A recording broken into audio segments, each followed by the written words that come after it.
क्षेत्र में शिवपुरी मोहल्ला है, वहाँ रात में लगभग 8:30 बजे एक स्थानीय महावीर ज्वेलर्स हैं, बहुत छोटी सी हम्बल सी दुकान है, नया ही शुरू हुआ है। रोड नंबर 0 में ये घटना स्थल है। तो 8:30 के लगभग में वहाँ 2 अपराधकर्मी घुसते हैं, हथियार के बल पर आभूषणों की लूट करते हैं और कुछ कैश रहता है वहाँ 20 से 25 हज़ार रुपये, उसकी लूट होती है। इसका FIR हम लोग दर्ज करते हैं।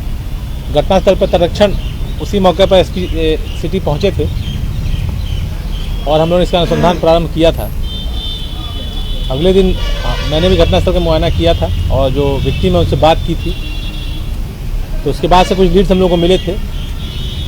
घटनास्थल का उद्भेदन हम लोग 7-8 तारीख तक कर लिए थे, लेकिन जहां अपराध कर्मियों के रहने की बात थी वो एक बहुत ही कंजस्टेड इलाका है। पुनाई चक में जो आप अटल पथ से सटे हुए संप हाउस देख रहे हैं, वहाँ से बगल में ही एक लॉज है, संकीर्ण गली, उसमें एक लॉज है, वहाँ ये लोग रहते हैं और आइडेंटिफाई करना थोड़ा सा मुश्किल था। तो इन लोगों को पकड़ने के लिए हम लोगों की टीम को 36 घंटा लॉज में भाड़ेदार स्टूडेंट बन के रहना पड़ा।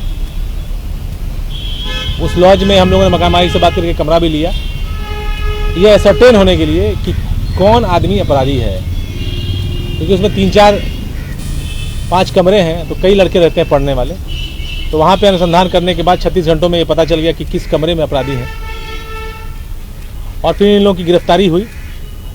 और गिरफ्तारी के बाद इसमें जो भी लूटा हुआ आभूषण था सारा बरामद हो गया है। 20,000 रुपये कैश था जो इन्होंने खर्च कर दिया गया है। रूम में जब रेड हुआ तो रेड से ये बात प्रतीत हुई कि रूम की अवस्था को देखकर ये लोग नशे में पूरी तरह से लिप्त हैं। बहुत सारे सिगरेट के बट्स थे, बहुत सारा पन्नी था, शराब की बोतलें नहीं मिली हालांकि, लेकिन ये लोग लड़के पूरे डिटेल्ड हैं। एक वेपन मिला है, पिस्टल, जो कि घटना में प्रयोग किया गया है। दूसरे वेपन के बारे में ये लोग बताते हैं कि वो इन लोगों ने बेच दिया है। आभूषण ये लोग बेच नहीं पाए क्योंकि ये लोग डर गए थे, ऐसा इन लोगों का कहना है। सारा आभूषण बरामद हो गया है, चांदी का भी, सोने का भी। 2 मैगजीन है, 15 गोलियां हैं। टोटल 4 अपराधकर्मी घटना में थे। 2 मोटरसाइकिल का इस्तेमाल हुआ था, एक पल्सर मोटरसाइकिल थी, एक FZ मोटरसाइकिल थी। दोनों मोटरसाइकिल हम लोग वेरीफाई कर रहे हैं, दोनों हम लोग बरामद कर लिए हैं। उसके ओनरशिप की वेरिफिकेशन कर रहे हैं, इनके पास वो क्यों आया, कैसे आया, किसके कहने से आया। इन लोगों से जब पूछताछ हुई तो ये इन लोगों का पहला अपराध है। अभी तक रिकॉर्ड्स में भी हम लोगों ने जेल के आंकड़ों में भी इनको सर्च किया तो अभी तक कुछ मिला नहीं है। 2 लड़के इसमें नौगछिया के हैं। शुभम कुमार, इसी का लॉज था, यही लॉज में रूम लिए हुए था, ये भी नौगछिया का रहने वाला है। इसका दूसरा सहयोगी जो है वो यहाँ अपराध करने के लिए आया था, इसी का हम उम्र है, वो हालांकि भागलपुर में रहता है, वो पटना में नहीं पड़ता है। करण कुमार दूसरा लड़का है जो कि मूलतः भोजपुर जिले का रहने वाला है, यहाँ शास्त्री नगर इलाके में किराए पे रहता है। एक लड़का और है आदित्य हर्षवर्धन, ये भी भोजपुर का रहने वाला है, लेकिन इसका अपना यहाँ आवास भी है। अनीसाबाद गोलंबर के पास, साईं मंदिर के पास एक फ्लैट है।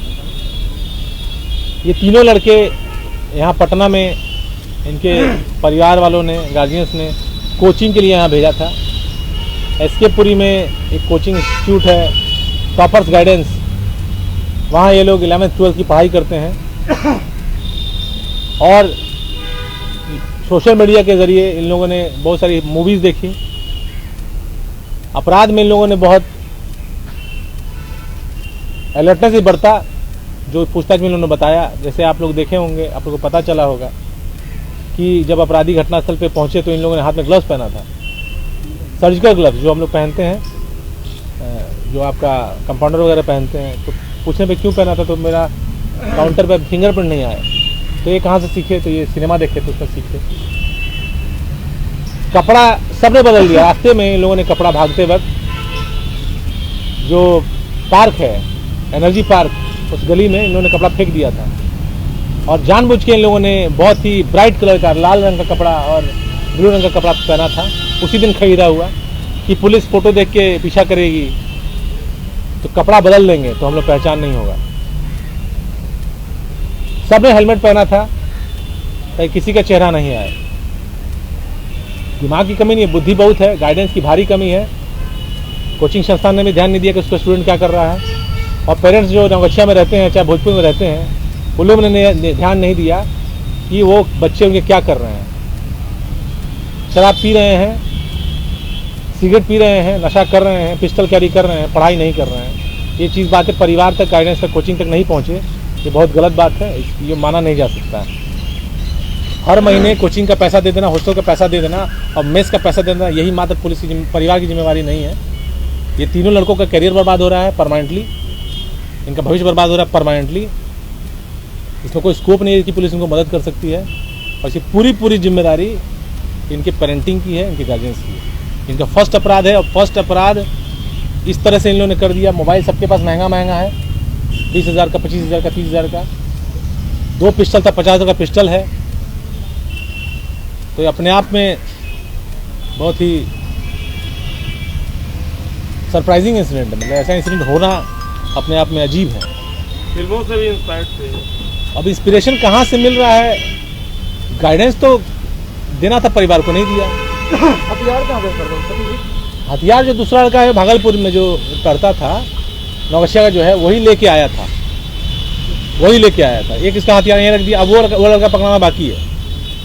तो उसके सब लोग साथ के दोस्त हैं, सब हम उम्र हैं। इंजीनियरिंग की तैयारी कर रहे हैं। एक लड़का इसमें बायोलॉजी पढ़ रहा है, डी फार्मा करना चाहता था। बाकी 2 लड़के पीसीएम कर रहे हैं, इंजीनियरिंग करना चाहते थे। सब अच्छे परिवार के हैं।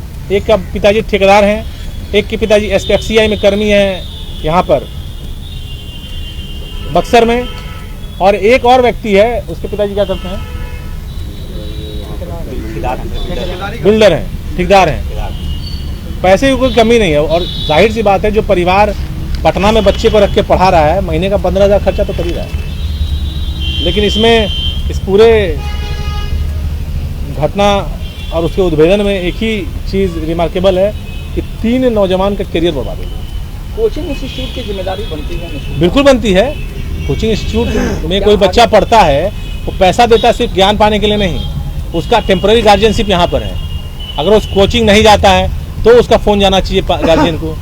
वो अगर पढ़ाई नहीं कर रहा है, टेस्ट में कम नंबर है, तो फ़ोन जाना चाहिए गार्जियन को। इनिशिएटिव लेगी आप निश्चित? ये मेरा काम नहीं है, इसमें पुलिस क्या करेगी? पुलिस कोचिंग वाले को ये नहीं ना सिखाएगी कोचिंग कैसे कराना है। सबका फेलियर पुलिस के मत्थे नहीं आ सकता है।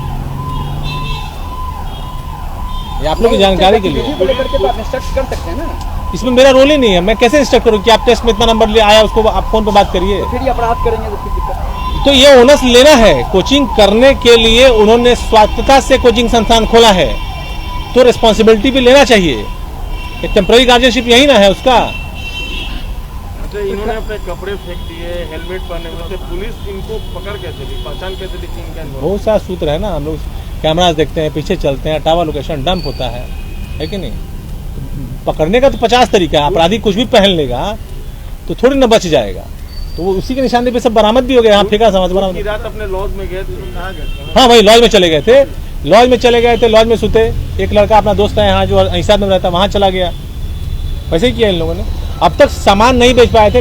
पहला क्राइम था, क्राइम हो गया, लेकिन उसके बाद बेचे कहाँ? पेपर में छप गया था, हर पेपर में, तो लोग डर गए थे। लेकिन इतना बड़ा अपराध कर देना, ये कारण सिर्फ इतना है कि 15 महीने से जब से लोग पटना में हैं, ना पेरेंट्स ध्यान दे रहे हैं, ना कोचिंग वाला ध्यान दे रहा है, और रेंटर जिसके यहाँ ये है उनको तो ध्यान देने की आवश्यकता है नहीं। क्या कर रहा है 24 घंटे, नोबडी इज इंटरेस्टेड। प्लानिंग तीनों की, किसको इस पे गुरु माना जाए?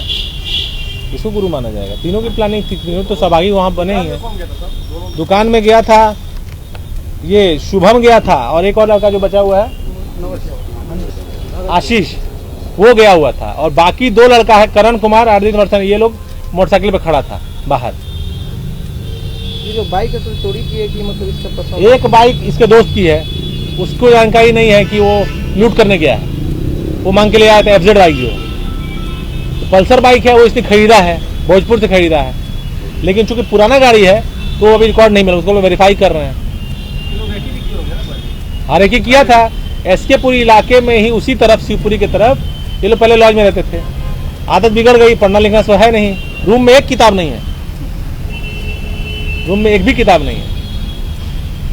अब उसके बाद इन लोगों ने, चूंकि खर्च कम करना था, बाकी खर्च ज़्यादा बढ़ाना था, तो ये बहुत ही घटिया क्वालिटी का स्तर का लॉज था जहाँ ये लोग रह रहे थे। 2,500 रुपये रेंट था। लेकिन उसी दौरान जब वहाँ लोग शिवपुरी में रहते थे, उस दौरान उन लोगों ने चिन्हित किया था कि एक दुकान है, इनका कोचिंग संस्थान है अटल पथ से ईस्ट एसकेपुरी में। घटना ये लोग कारित करते हैं अटल पथ से वेस्ट। बिना मतलब घूमना फिरना है, सिगरेट पीने की आदत है, इधर उधर बैठने की आदत है, गलत लोगों से दोस्ती है। सर, पूर्व की भांति आज भी क्राइम मीटिंग आहूत की गई है। पंचायत चुनाव भी सर पर है, उसको लेकर क्या कुछ दिशा निर्देश? उसका क्राइम मीटिंग तो एक रेगुलर फीचर हर महीने हम लोग करते हैं, और पंचायत चुनाव अब तो बहुत नज़दीक आ गया है। 15 दिन बाद पहला फेज़ भी है, तो हम लोग आज रिव्यू भी किए हैं कितनी गिरफ्तारियाँ हो रही है। एक ड्राइव चल रहा है 302 की गिरफ्तारी के लिए, 307 की गिरफ्तारी के लिए। तो पिछले महीने लगभग 250 गिरफ्तारी हुई है मर्डर और 307 की के अपराधों में। इसको और बढ़ाने के लिए कहा गया है। अभी हम लोग ओवरऑल जिला में फोकस कर रहे हैं, और जैसे ही फेज़ नज़दीक आएगा हम लोग उस फेज़ पर कंसंट्रेट करेंगे, और वो हफ्ते भर का अभियान उस थाना विशेष क्षेत्र में चलेगा या उस ब्लॉक विशेष क्षेत्र में चलेगा। तो पूरे जिले की टीम कैंप करेगी और अपराधियों को गिरफ्तार करने का प्रयास करेगी, ताकि माहौल निर्माण बन पाए। बाकी चीज़ें 107 की कार्रवाई, बाउंड्री की कार्रवाई चल रही है अपनी स्पीड से। अब तक लगभग 7,000 लोगों पे 107 की कार्रवाई हो गई है, और बाउंड्री अपने प्रगति पर है। और हम लोगों ने इसमें और निर्देश दिए हैं, जिसका कि हम लोग रिव्यू फील्ड में जाकर इलेक्शन के दौरान करेंगे। में सर एक महिला की हत्या का मामला सामने आया है। उसको हम लोग देख लेते हैं, FIR दर्ज होगा, हम लोग कार्रवाई करेंगे।